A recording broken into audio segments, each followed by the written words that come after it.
Hey guys, so welcome back to my channel. Today I'm live streaming to tell you guys about all the David Tennant episodes of Doctor Who and my thoughts on them. So I finished the David Tennant era of the show about 3 months ago now, and I've just now gotten a chance to talk about them because I've been making all these other videos in the past few months. And I thought, why don't I just discuss the 60th anniversary specials because those will David Tennant as well. So I'll be talking about every David Tennant episode except for the Day of the Doctor because, in my opinion, that's more of a Matt Smith episode than a David Tennant episode. I know David Tennant's in it, but still, they were doing Matt Smith's era. So let's just enough preamble. Let's get started. So David Tennant burst on our screens at the end of the Parting of the Ways, but his first full episode was the Christmas special, which was the Christmas Invasion. So I think this is a great way to introduce the 10th Doctor and David Tennant. And I think it's a nice choice to have it be set in modern day Earth because we get our recurring characters of Mickey and Jackie to kind of help ground us, and it's mainly like focused on Rose's reaction to the new Doctor.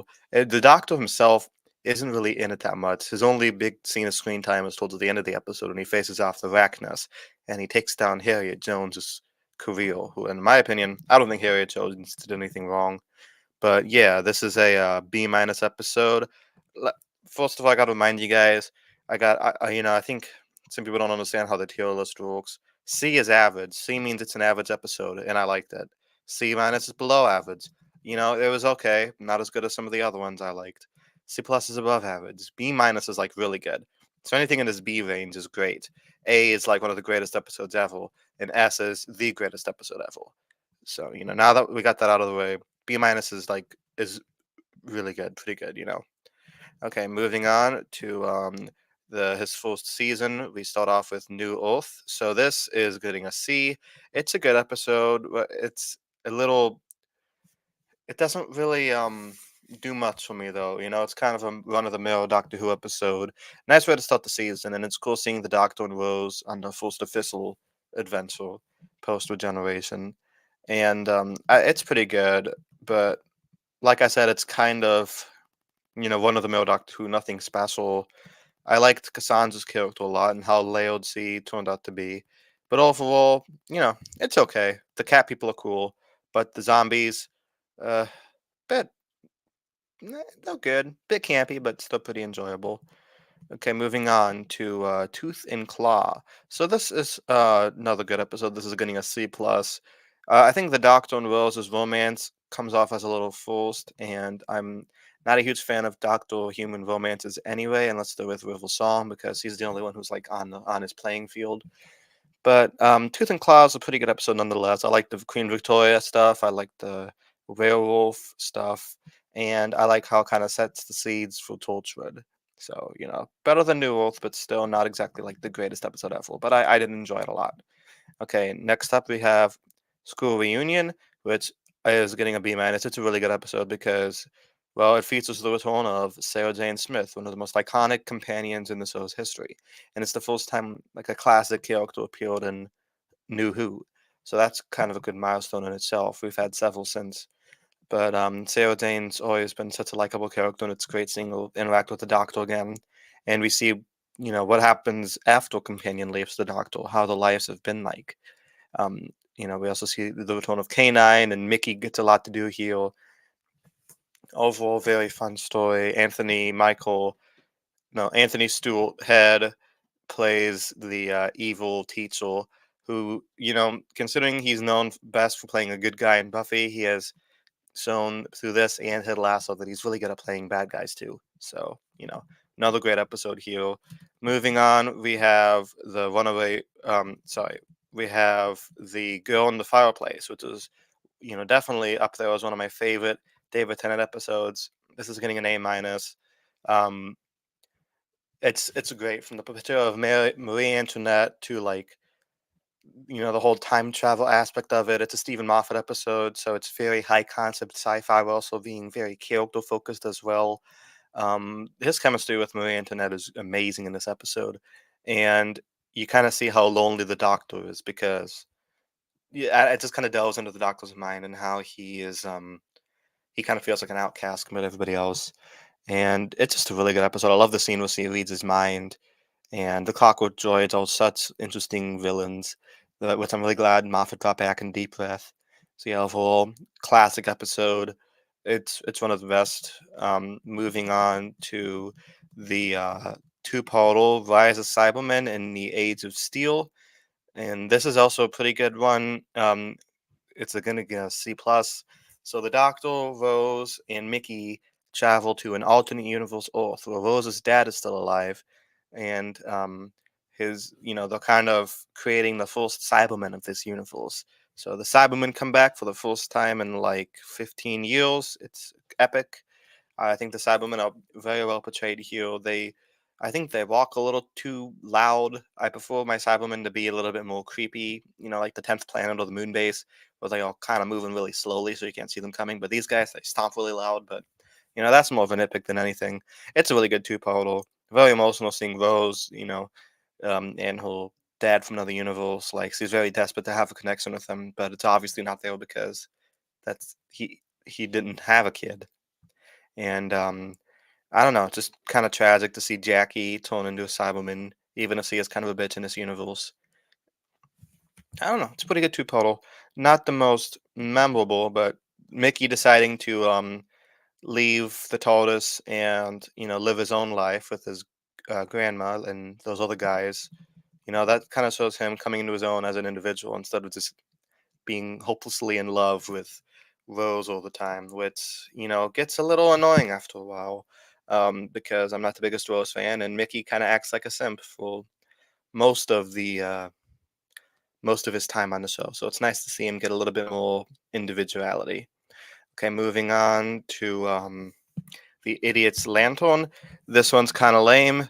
It's getting a D plus. I didn't like this episode. Way too campy and over the top. The I love broadcasting and TV, so I feel like there's a lot more potential this could have had than they did. Um, the Wile is one of the most over the top campy villains, not in a good way though, like some of the other ones, in a bad way. So I did not enjoy this one. Um, the whole kid like and his abusive dad, but they're like, maybe he should love his dad anyway. It's like I don't know, that's not the direction I would have run in. So yeah, kind of a lame episode. Moving on to, it's funny that lame episode's like right before one of the greatest episodes. So we have the two portal, the Impossible Planet, and the Satan Pit. This is a classic based on the Seeds episode. Feels like it would belong in a a Troughton era. It's very creepy with like the devil, the demons possessing the dude. It's great. You could feel this like tense alien vibe going on. Like this is Courtney Weaver alien. I mean, it's really good at like setting tension, and the Doctor and Rose for quite a few portion of the runtime they think, oh, the TARDIS is gone, we're gonna be stuck here forever, and kind of they discuss the ramifications of that. And of course the Doctor's epic speech with the Beast is one of David Tennant's best performances. So yeah, that's a classic, all-time classic. That's getting a B plus. Okay, moving on to another shit episode. We have Love and Monsters. So I think this episode in concept could have worked. Um, because I like Doctor Light episodes for the most part. Seeing people who've interacted with the Doctor in one way or another, but not to like a huge extent, describing new experiences. That could be a really good episode. But then they add the Absorb Aloft, which is one of the worst villains in Doctor Who history. It's campy in a bad way, like I said. Sometimes Doctor Who does campy in a good way. Sometimes it does campy in a bad way. This is a bad way. It's pretty awful. And the resolution at the end, where that one lady turns into stone, and she's like kind of cool with it. I don't know. This has some weird implications there. But yeah, Love and Monsters, kind of shit. Speaking of shit, we have David Tennant's Rules episode, Fear Hole. Season 2 is really unique because it's all over the place. You have highest like The Girl in the Fireplace, and in the same season you have Fear Hole. That's why this list has so many teals. This list has 13 teals in it because the David Tennant era could be so good and at times so bad. Unlike the Jodie Whittaker era, which is mostly just bad. So Fear Hole is pretty awful. It's not the worst episode of Doctor Who ever made because that would probably go to like the Timeless Children or maybe Time and Ronnie or the Twin Dilemma. It's one of the worst episodes though. It sucks. It's very childish, and like even if it was a kid show, it would still be childish. Like it feels like one of those kid shows that doesn't respect their own audience.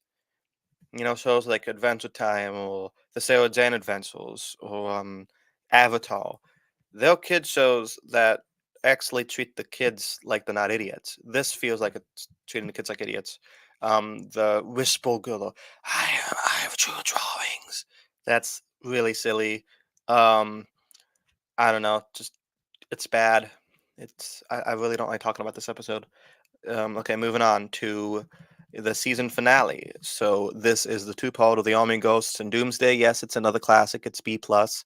Um, it has the Cybermen from the other universe cross over into the main universe, and havoc ensues. They act like they're dead family members' ghosts. Turns out they're not. They're trying to control all of humanity. Very dreadful. I think the series two Cybermen are my favorite of the modern Doctor Who era because they seem like they're the most threatening. Other appearances after Doomsday kind of feel like they're relegated to, just typical monster of the week or solving the master or something. But here they're actually full-fledged baddies, and though you think that's bad enough, and then you see the Daleks. The Daleks come, just one Dalek, I think. No, that's a few Daleks. They defeat the Cybermen. It's crazy because like, despite these two being huge Doctor Who villains, it's taken them over 40 years for them to actually meet each other and fight. So that's a crazy moment. And of course it ends with Rose leaving the show, getting stuck in another universe, which is pretty tragic if they didn't bring her back 2 seasons later. Though I admit it is a very emotional scene, considering the fact that I'm not even a Rose fan. I think Rose is one of the weaker companions. But it's a very well written scene enacted between David Tennant and Billie Piper.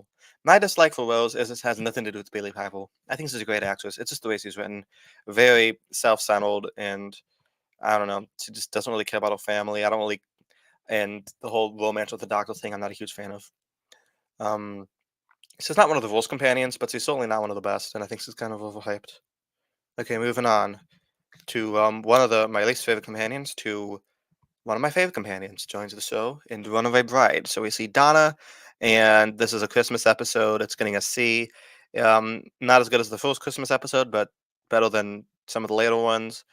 It's it's a very fun episode, very light and whimsical, as opposed to the tragic and bleak Doomsday. This is like a little fun episode, little breather, as you will. So Donna and David Tennant have instant chemistry. I should say Catherine Tate and David Tennant have instant chemistry. We see the Rachnos, which is a big spider lady who is I'm not really a fan of. She's kind of over the top and defeated easily. But I do like the Donna's arc of her fiance turning out to be not who he says he is, and that's kind of sad because you feel for Donna. She's very brash and annoying in this episode compared to season 4, but that's intentionally done because it shows how she grows as a character throughout the show. But you still feel really bad for her because deep down, yes, yeah, she's kind of annoying, but she is a good person, and nobody deserves that. And moving on, we have Smith and Jones, where we meet Martha, who is a great big companion, better than Rose in almost every single way. I like Smith and Jones. This is getting a B minus. The Jadoons are very good antagonists because they're not necessarily evil; they're just more authoritarian. But me being a libertarian, kind of the same thing. I'm just kidding.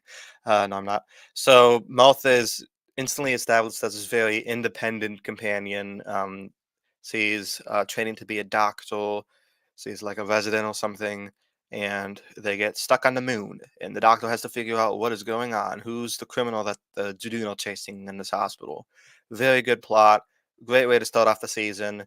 Which is, season 3 is like when modern Doctor Who gets really good. Before it was just good, but I'd say seasons 3 through 9 are like peak Doctor Who for me. Well, peak New Who for me. So Smith and Jones, great introduction to the season. Up next, we have the Shakespeare Code, which is getting a C. Now, I might be a bit biased because I'm not a huge Shakespeare fan, so the whole episode of like kind of sucking off Shakespeare, like, oh my god, he's the best. I love Shakespeare. Shakespeare's amazing, and I'm like, he's not that good. I do like the witches though, and how it ties into his story with the witches. I forgot what it's called. So yeah, it's a good episode. Martha's full journey as a companion. Though considering she was a black woman and this is set in the 1500s, I feel like more of a point could have been made to show like you know people were pretty racist back then, but they don't really cross that line. Which it is a kids show. I guess they can't really get that dark with it, but still, a little bit more reference could be made. Anyway, now we have Gridlock, which is probably one of the most underrated episodes of Modern Who. I think it's great. It's a you know set in the future, same timeline as New Earth, and they are kind of just never-ending traffic jam. Which living in Indiana, you could relate to. But yeah, so they're kind of like trying to solve this mystery. Turns out the macro is controlling everything. A very deep cut, considering the macro tail doesn't even exist anymore. So bringing the macro back is an interesting choice, but I think it works. I actually am a fan of the macro tail animation they did a few years ago. So you know, I'm a macro fan, I guess. Um, we see the face of Bo again, and he leaves the cryptic warning for the end of the season, which is that you are not alone. Ooh, wonder what that means. And then he dies. But of course, we found out later that that means the mask was coming back, and that the face of Bo is Jack, which explains how he knew that, which is kind of sweet in hindsight watching Good Luck again because Jack, after billions of years, finally dies, but he's not alone. Just like the Doctor's not alone with the whole Master thing, Jack is not alone because he gets to be with his friends again, the Doctor and Martha, who he's very connected to. Anyway, moving on to Daleks in Manhattan and Evolution of the Daleks. So this one's kind of lame. It's getting a C minus. It's not like the worst story ever. Andrew Garfield's in it, so it can't be that bad. But I feel like this is something Doctor Who struggles with a lot is that they use the Daleks every season, and it has diminishing returns. Now the Daleks were great in seasons 1 and 2, and they're great in season 4. They kind of suck in season 5, but I think season 3 could have been a good year to just not use the Daleks, save them for season 4. So when they come back in season 4 finale, they're more big and bombastic than ever. But the Daleks in this episode don't really seem that threatening. And to be honest, the American accents, not accurate at all. Speaking as an American, though I am not from the 1930s, maybe people talk different back then. But even when you watch movies from that period, they still don't talk like that. So I don't know what's going on now. Um, uh, it's like the Temple of Doom, except like I like that whole Temple of Doom dance sequence. But besides that, the episode's kind of bland. The pig people, kind of cool. I like the little emotional resonance they have with the annoying blonde lady, but yeah, like I said, not one of my favorites. Okay, speaking of not one of my favorites, we have the Lazarus Experience, which is getting the Lazarus Experiment, which is getting a D. So Simon Pegg's in, no, not Simon Pegg. Mark Gaddis is in this, and he's like, "I'm gonna live forever" or something. It's a very forgettable episode. Um, CGI is not that good. CGI is never really good with Doctor Who, but it's like especially bad here. That like they bit off more than they could chew with this one. It's a very forgettable episode. Like I know it's been a few years since I've seen it, but still, like I don't know. I feel like it could have been skipped. Martha's family dynamic is kind of obnoxious. She's probably has like the least memorable family compared to the other, Donald Rose's family. So yeah, I don't know. It's kind of lame.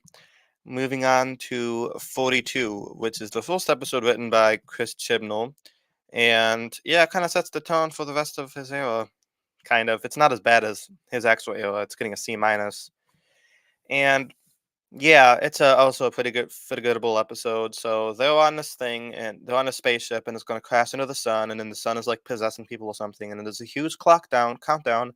So they gotta save the day, or else they're all gonna die. It's very thinly plotted episode. There's really not much to do. They tried to have like it play out in real time, like 24, so that was popular at the time in 2007. But I feel like it doesn't have enough spots to fill a 42-minute episode.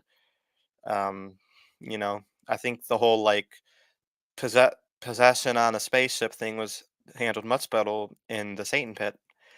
But yeah, not the worst episode ever. I think the really emotional scene where Martha phones her mom because he thinks he's gonna die. That's really sad. Like a very good scene and wonderfully acted by Freema.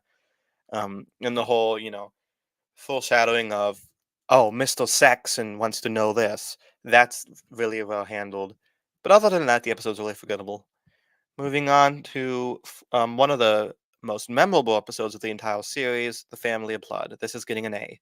I love The Family of Blood, so this one is where the Doctor is on the run from the Family of Blood, and he decides to erase his memory of being the Doctor and adopt this new identity. And he becomes this teacher at this old boys' school in 1910 or something. So it's you have a great cast here. Martha is his assistant, but unlike the Shakespeare Code, they actually acknowledge how black people were treated in the past. So that's really well done. I like his love interest a lot in the whole like trauma as he has to realize that he's not a real person and his life is a lie. That's very heavy stuff for Doctor Who. It's when Doctor Who really utilizes its sci-fi plots to have high concept stories about humanity. And of course, the Family of Blood are very good villains as well. We have some young actors who would become famous later. We have Thomas Bodie Sangster, who of course is known for Ferb from Phineas and Ferb, The Queen's Gambit, Game of Thrones, and then we also have the bad guy in the episode, the kid who's like possessed by the Family of Blood, who of course plays Viserys Targaryen in Game of Thrones. So he's creepy in Game of Thrones. He's even creepier here. Great casting all around. I love this episode. Moving on to the next episode, which is also a certified classic, we have Blink. So this one's getting an A minus. I don't know why I put this over here. It should be like over there. Hold on. I have it all mixed up. I put Blink before a season 4 episode. Whoopsie. Okay. Blink.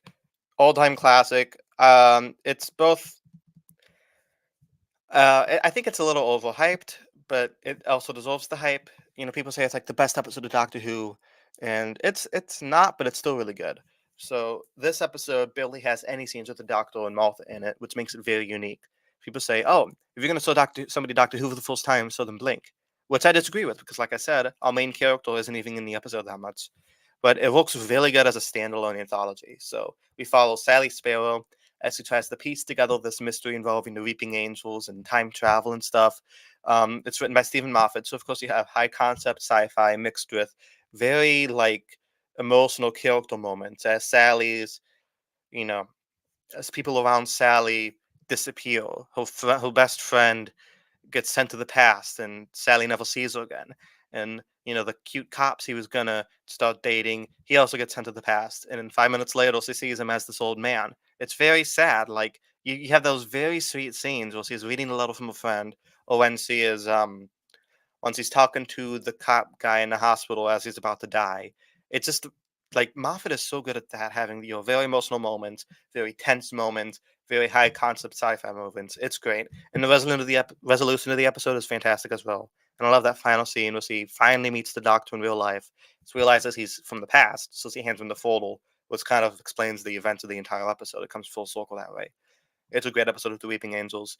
Um, the Weeping Angels are pretty hit or miss for me, but this one, they're amazing. Okay, moving on is the season three-part finale, Utopia, The Sound of Drums, and Last of the Time Lords. So this one's pretty good.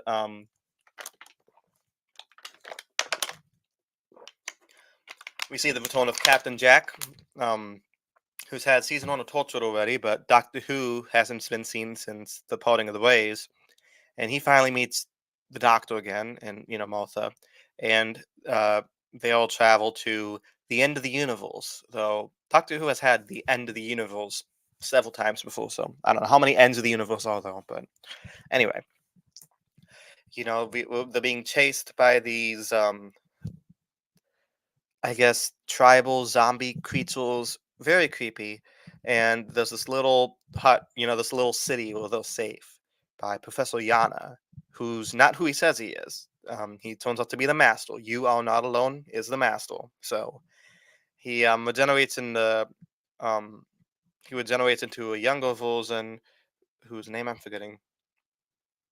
John Sim. He regenerates into John Sim. Whose version of the Master I'm not a huge fan of, except for the Capaldi episode. I like him a lot in that. But overall, he's way too over the top. I know Anthony Ainley was also over the top, but I prefer my Masters a little bit more subdued and, um, you know, softer spoken, like Roger Delgado or the Corpse Master from the Tom Baker era, or Missy. Those are kind of my favorite Masters. The more kind of cutting, less less campy masters. But it's still a good story. The whole him rising to become prime minister and tricking the whole nation into letting him in, and then the aliens invade and the year of hell happens. That's kind of crazy. And I don't know. It's very intense, very political thrillery. Reminds me of like the whole George Bush situation at the time with the whole Iraq war and stuff. I'm sure there's some subtlety there. And the only thing that brings us down to a B is the resolution. How they'll say the doctor's name, and I guess that saves the day for some reason. That's kind of a cop out, but it's still a really good three-part finale. So this is getting a B. Okay, and it also features the exit of Martha, which is unique amongst New Who companions because she actually leaves of her own accord voluntarily, which hasn't, no tragedy involved, which I don't think has happened since, besides until the Jodie's companions. So that's kind of cool. She gets to leave of her own free will. Moving on, we have Voyage of the Damned, which is a Christmas special. It's good. Mr. Capricorn or whatever his name is, not exactly the most memorable villain. He strays too far in the overly campy instead of good campy. He strays into bad campy. I do like Kylie Minogue's performance, though. Considering she's well known as a singer, I think she's a pretty good actress in this one as well. And the lengths they go to giving depth to the side characters is really good too. Like that old guy, Bala Chakalafa, the married couple. They're very memorable characters, And when you're having this based on the seed story, it's hard to do that because you know that you're never going to see any of these characters again. But Russell still gives depth to these guys, and I like him for that.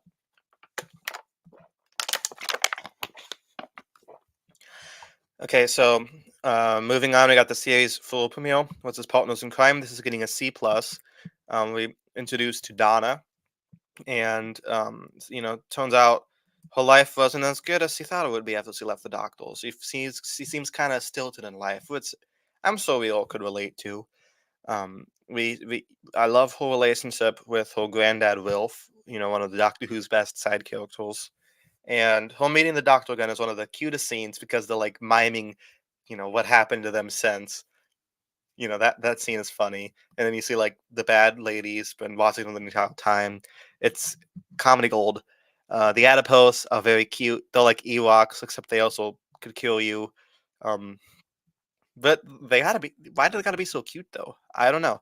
And it's kind of Russell T Davies doing some commentary on the whole like scam products companies use to like, if you take these pills, you'll lose all your fat. When none of them will, and a lot of them have dangerous side effects.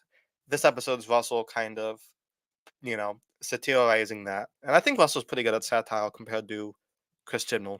Anyway, moving on to the Files of Pompeii, which is another pretty good episode. This is getting a B minus. We see the first appearance of Peter Capaldi in the universe.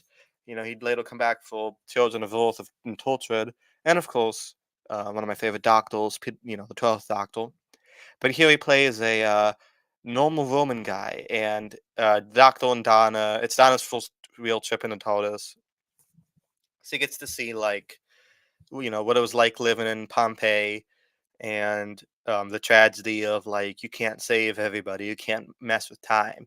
The Doctor was telling Barbara that back in the 60s. You can't change Aztec history. Now you can't change Pompeii history. The volcano has to erupt at some point, and it's ironic that the Doctor erupts the volcano, which is kind of interesting. Um, so we see why the Doctor needs a companion because he's like, can't you just save someone? It's one of Catherine Tate's best episodes here. She nails it. Being a comedian, she's really really good at these dramatic scenes, and this is kind of the first taste of that we see. So he ends up saving Peter Capaldi and his family.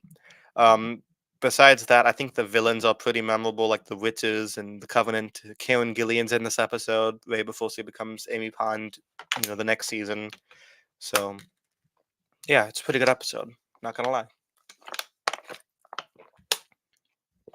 Okay, moving on. See what happened after the fires Pompeii. We have the Planet of the Ood, which is another great episode from season four. Season four, it's probably my favorite Doctor Who season of all time. We have hit after hit. We only have a couple that I'm not like, you know, hyped about. I still like every single episode in the season, which is very rare. Planet of the Ood, they go to the Ood planet, obviously, and they are being enslaved by evil guy whose name escapes me. And it's I don't know, it's a very good episode because Catherine Tate, as well, is very she's very good at these dramatic scenes. How she um how she sees like the torment of the Ood song. She starts crying. That's a very memorable scene. And the episode ends with the Ood eating the bad guy, and the bad guy becomes an Ood, which is kind of terrifying. We have some body horror here, but you're like, he was kind of an asshole before, so maybe he'll be nicer as a nude. I don't know. Pretty good episode in my opinion. Up next, we have the Santolan Stratagem and the Poison Sky, which features the return of Martha and the Santalans, who have last been seen like 20 years ago. So this is a pretty good episode. The Santalans are actually threatening here as opposed to being jokes that they are in the later episodes. So I like that. The whole like Doctor being anti-military, anti-gun thing. It's a little feels a little preachy. Sometimes it's done more subtly. This is done a lot preachier. And then he just kind of feels like somebody on Twitter. But besides that, pretty solid episode. I like Martha in season four better than season three because we saw how much she's grown as a character. She's a lot more confident here, and it's nice seeing her interact with Donna because they have this like friendship. Martha's like, "Yeah, I used to be you," um, but they click. They really click. There's no like jealousy or bickering like there was when Sarah Jane met Rose. Okay, moving on. We have the Doctor's Daughter. Um, it's okay. It's a pretty good episode. It's kind of forgettable though. I think introducing the Doctor's Daughter and then never bringing her back again seems like a missed opportunity. I like the little thing that, like, yes, he literally is the Doctor's daughter because he's Peter Davison's daughter in real life. That's kind of funny. The episode itself, though, the plot is kind of basic. It's like two warring tribes in space. It's like, yeah, we've seen it several times before. Kind of gets old after a while. But the character Jenny is pretty, unique, and the Doctor's relationship with her is good as well. And this is what Joel Moffat met David Tennant, so I'm sure this episode holds a special place in David Tennant's life, technically. Okay, moving on, we have the Unicorn and the Vase, which I think is a pretty underrated one. I like this one a lot. So they meet Agatha Christie, and the whole mystery is like, why did she disappear for a few days? What happened now? Turns out it's because of these big bumblebees.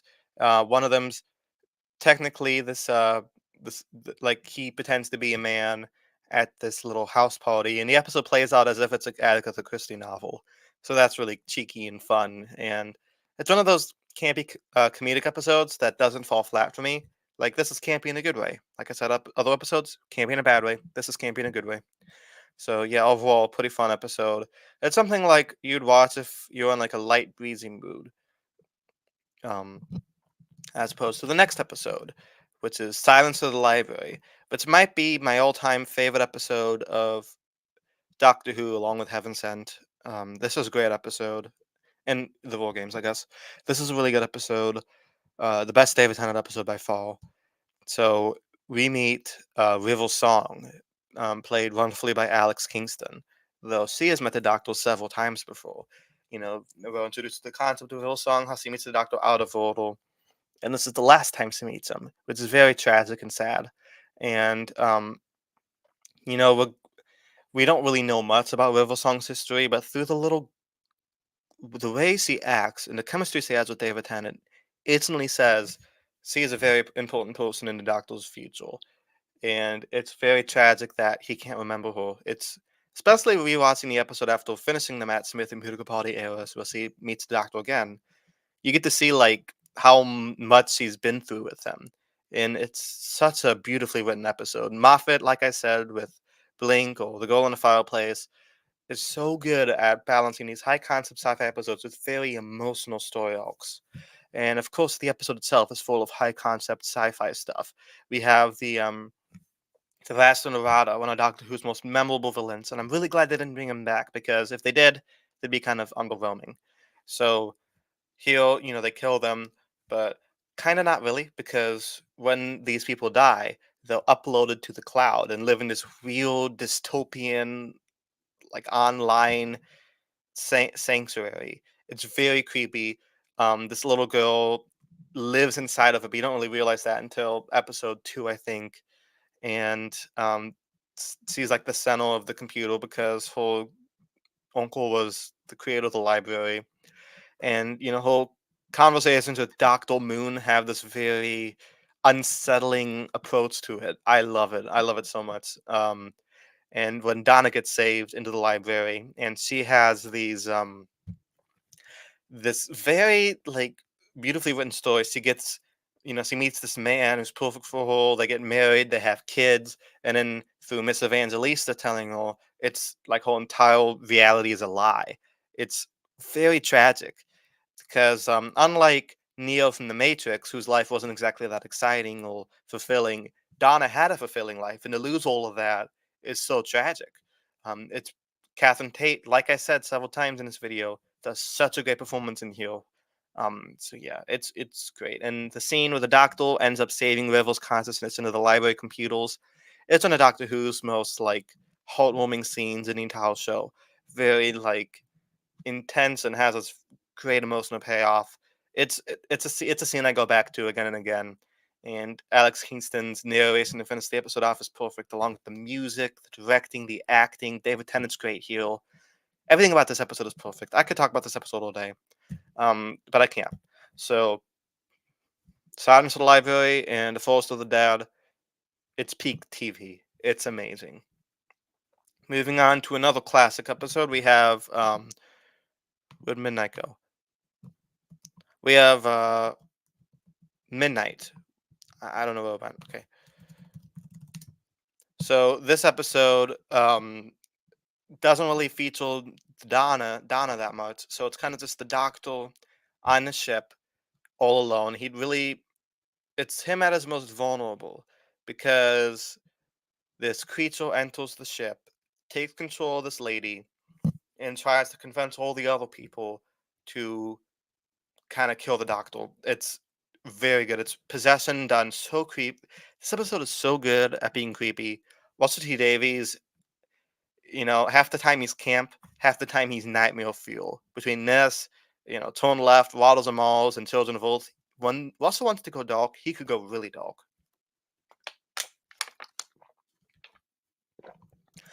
And he does go dark here. It shows that humans are being emotional creatures that we are very easily corruptible and turning against each other in times of crisis. It's so intense. You kind of wonder, like, why does the Doctor even bother with these people?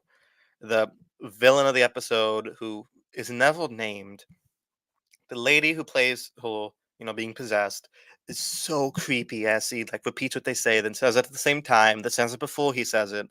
It She's so icy cold and creepy. I love it. She's one of like she's one of Doctor Who's best villains of all time. I could rewatch this episode so many times and never get bored. It's amazing. Okay, moving on to another great episode. We have Tone Left, which is getting a B plus. You know what? I'm gonna move this to an A. It's great. I decided that just now. So Tone Left is one of my favorite episodes as well. So as Midnight didn't feature the Donna that much, this episode doesn't really feature the Doctor that much. It's a Doctor Light episode. So this shows Donna stuck in an alternate reality where she never met the Doctor, and because of that, the Doctor kind of killed himself during the Runaway Bride. And this episode's so smart because it connects all the other episodes in the Tennant era together. It's cause and effect. Because the Doctor died in the Runaway Bride, we see all this other stuff that happened because he did that. That means that the hospital from Smith and Jones, all of them died. Martha's dead, and we also see that like the Titanic crashed into Earth, destroying London, which brings out this dystopian themes in the episode, and it's it's so dark, very World War II occupation esque. Wilf says it blatantly. He's like, "This is just like the first time when all the foreigners are kicked out of the city and sent to death, presumably." It's so dark and disturbing, and we see the return of Rose heel, which is probably my favorite Rose episode because he's a complete badass heel, and not only that, she's also very kind. Donna's arc has been she's shown a lack of confidence, and her being with the Doctor, she became more confident. This is her back to ground zero because she never met the Doctor. She has, she's very low self esteem, and Rose is able to lift her self esteem, tell her that she is special. She could save the world, at the cost of this version of Donna dying. So she goes back in time, and one of the most like intense emotional scene, sacrifices herself so history could go on the right path. And it's a beautiful scene. Catherine Tate, I feel like I've said this for the fifth time now, delivers an amazing performance here. And of course, this leads into the two-part finale, which is the uh, Stolen Oath and Journey's End. So this is kind of like the Avengers of Doctor Who Russell era. We see Rose back. We see Martha back. We see the Torchwood guys. Jack, Gran, and rest in peace, Yanto. Um, see Sarah Jane, Luke, Mr. Smith. The whole gang's all here. Harriet Jones, rest in peace.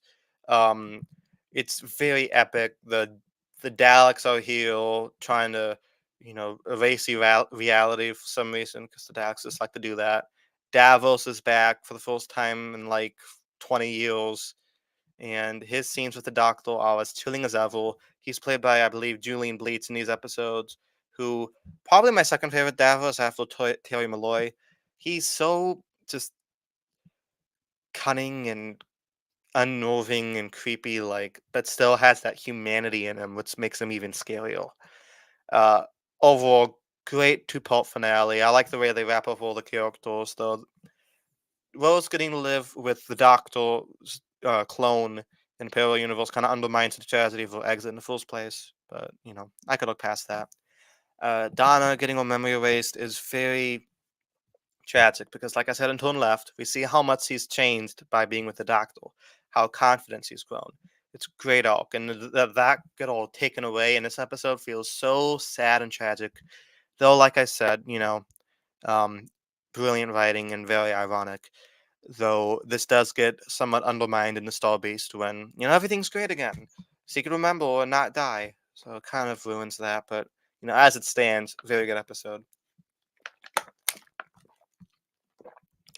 Moving on to the Christmas special, The Next Doctor. This is a pretty good episode. David Murray guest stars as this guy who thinks he's the Doctor, and him and Tennant have some excellent chemistry.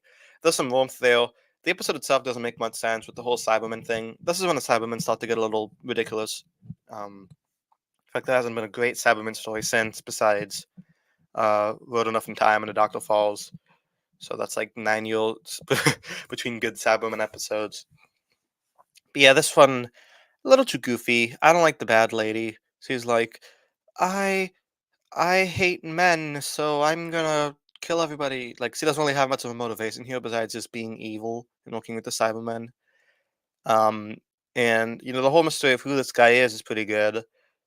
Um, you know, they really flesh out David Morris' character Jackson Lane. So that's really sweet. And like I said, the actor does really good with the material he's given. Moving on to Planet of the Dead. This one's pretty forgettable. I don't really remember much of the plot besides they're on this bus and they get trapped on the other planet and they gotta find out how to get back. Plot itself, very bare bones, very lame. Units involved, but they don't really do much. I do like that guy who's like a doctor, like obsessed with the Doctor. I feel like he's supposed to represent the Doctor Who fans because he's like, oh my god, it's the Doctor, holy shit. So that's kind of cute when he finally meets him at the end. I do like Lady Christina De Souza. Her and the Doctor have really good chemistry. She's played by Michelle Ryan. Um, I think like if they did decide to have her as a companion, it would have been good. But the Doctor's still kind of heartbroken over Donna, so he doesn't really let her be a companion. She still gets away though on a flying bus, which is really stupid because it's like, isn't that bus gonna eventually run on the gas? Oh, where's she gonna land? Where's she gonna go? She's gonna be stuck at that bus forever. They're gonna find her eventually. So it's kind of stupid. But overall, solid episode. If it's a little by the books. Speaking of by the books, here's something that's not by the books. This is the Waters of Mars, which is getting a B plus. This is another classic episode. I forgot to write it here. I don't know why. It's such a good episode. The Flood is one of those creepiest villains Doctor Who's ever had. Russell, like I said, is really good with these. When he wants to go dark, he could go dark. Um, kind of shows the Doctor who feels like he has nothing to lose, and he's like, you know what? Fuck you guys. I'm gonna change history. You like that? At the risk of destroying reality, because frankly, he doesn't care anymore. And it takes what's her name? Lindsay Duncan's character to kind of ground him back and be like, "This is wrong, Doctor." What's her name? A- Adelaide. Yeah, it takes Adelaide to ground him, and it features Doctor Who's like one of the only suicides, which is very dark for Doctor Who. Being the same show that has goofy shit like the Idiot's Lantern or Feel Her, then to have this like tragic moment, very real moment, and the Doctor realizes he's gone too far. Very good performance by David Tennant. I like David Tennant a lot when he plays much darker versions of the Doctor. Like we see here, um, or we see in Midnight. Very emotionally devastated versions. And yeah, this is definitely one of them. And it kind of leads into the more campier but still well written End of Time, which is the final David Tennant episode as the 10th Doctor. So this features the return of one of my favorites, Wilf. He's the companion for these episodes. And the plot is to stop the Master from making everybody a version of him. That's kind of ridiculous, but it works. I like it. And then it turns out, not he's not the huge threat this episode. The bigger threat is the return of Rassilon and Gallifrey. Rassilon here is played brilliantly by Timothy Dalton, one of Doctor Who's most memorable guest stars. Great, great episode.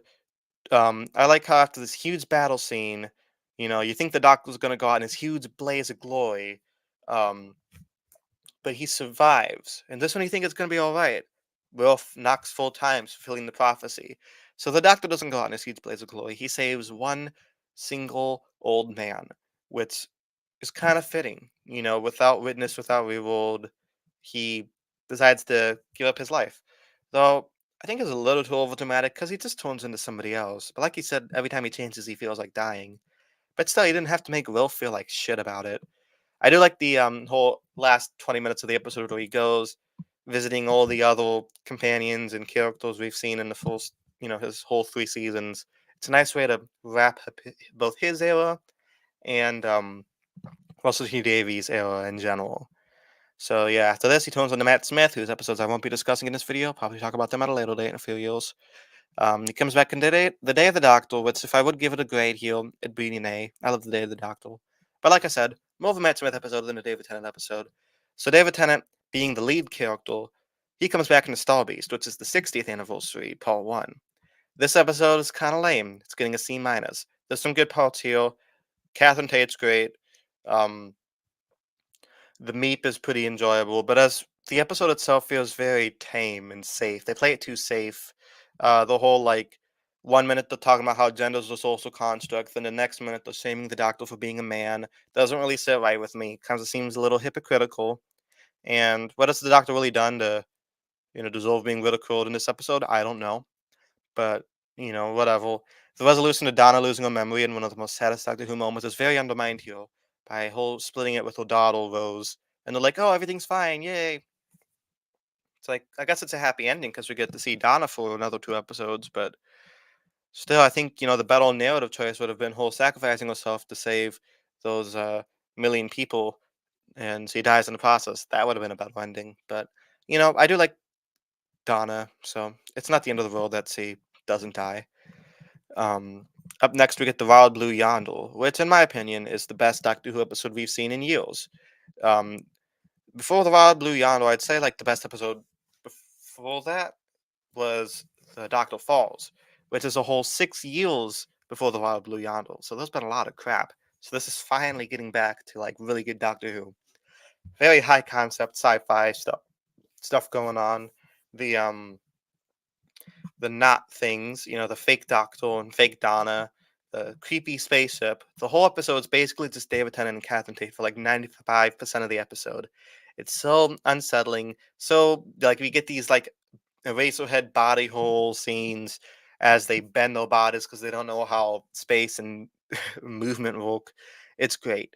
Um, so yeah, that's like a modern classic in my opinion. And of course, the final scene with Bernard Crimmins as Wilf is so sweet to see him again because we know he died right after filming this episode.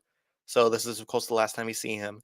And a lot of the fans were like, "Is he even going to be in these episodes?" Because we thought he was, but we don't know if the scenes are going to be cut or not. So it turns out he was in the 60th. Not as much as he was going to be, but still having this one little scene where he meets the Doctor and Donna again. It's a very sweet scene and a great way to finish off Wilf's arc, or Wilf's character. Okay, moving on to the Giggle, which is even better than Wild Blue Yonder. So this episode I really like a lot. Um, Neil Patrick Harris plays the toy maker, a villain last seen almost 60 years ago, and he eats that up. He's one of Doctor Who's best villains, in my opinion, because he's campy in a good way. He's campy, yet still really threatening. His performance reminds me a lot of Count Olaf, who was also played by Neil Patrick Harris. He's the best part of this episode for me. Though there's so many other elements that work. Kate Stewart and Unit, so good seeing them again. I actually like seeing Mel again, even though Mel wasn't exactly my favorite companion of the 80s. It's still cool seeing her again, and her actually having something to do was cool. Like they referenced the fact that she's a computer programmer, which they never really referenced in the original series except for like once. Um, the Doctor. The only part of the episode I don't love is the whole bi-generation thing because it kind of came out of nowhere. Though it is a good way of rounding off the Doctor's character arc because there's a lot of shit that happened to him in his lifetime, as Shooty Gatwa's doctor says. Between the exile on Earth, the Time Rule, Maverick Chen, Sarah Jane dying, um, the Flux destroying the universe. It's a very good way of like ending the 60th because it harkens back to all these events throughout the 60-year history of Doctor Who, Adric dying, stuff like that. And it shows that the Doctor really needs a breather. He needs to retire, but somebody has to save the universe still. So he kind of just splits into two: one to relax, and then one to save the universe. So from a thematic standpoint, it fits. But from a plot standpoint, I don't know, because it does come out of nowhere. Anyway, that's all the David Tennant episodes we have. This has been one of my longest videos yet, but he had a lot of episodes, so let me know down in the comments what you guys thought of David Tennant's era of Doctor Who. I do plan on watching the Matt Smith era eventually again. Like I've seen all the episodes before, but I plan on watching them again probably sometime in May. So those episodes will kind of coincide with Matt Smith's full season episodes will kind of coincide with Nsuti Gatwa's full seasons of episodes. I kind of have that planned. So stick around for that. And I'm still doing my Classic Who videos every week, every Thursday until then, till May. And then after that. So, I'm watching all the Hartnell episodes, really enjoying his era so far, though, like I said in those videos, some of them drag a bit. But overall, it's a pretty good era of television, especially 60s television. So yeah, subscribe below for any of that. And until next time, peace.